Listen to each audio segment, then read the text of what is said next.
What you want to do is look for a position that you're interested in. So for me, I'm going to use engineering technician as an example. So here we have the page. This is what it's going to look like. The thing you want to pay attention to here is, so I put the yellow circle by it, is the open and closing dates. It can go from 1 week to 2 weeks, a month, 6 months, a year. It varies. So you want to pay attention to that so you know what kind of time frame you have to apply for that position. Then when you go on duties, you're going to have responsibilities here. This is where you find all your keywords that you'll need to put in your resume. And I put a red circle here under travel required because, as you can see here, it says not required, but there are other positions that will show 25%, 50%, whatever else. And that's for throughout the year of how much time you're required to travel.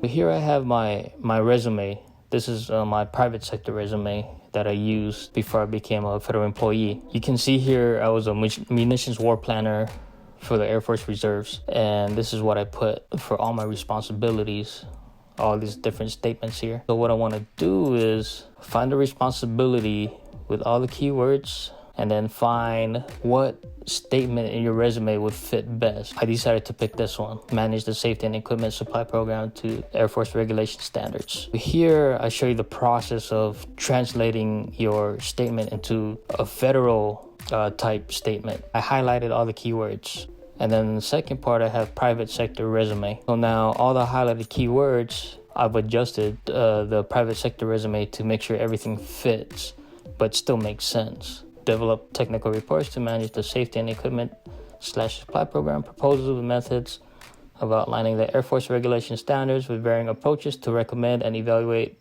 responsibilities for the different progress of action performed by personnel. You can see here I have develop, technical reports, proposals, methods, outlining, approaches, recommend, evaluate responsibilities, and progress. You want to make everything in line with what you're doing, but making sure you're adding these keywords.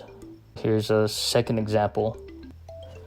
And then I felt like this statement from my private sector resume was going to fit best. As you can see here, I did the same thing with the first one. Make sure that you have all these keywords. I have analyze, project, requirements, compliance, rules and regulations. Ensure it doesn't have to be in order. Just make sure everything makes sense. So here's a third example.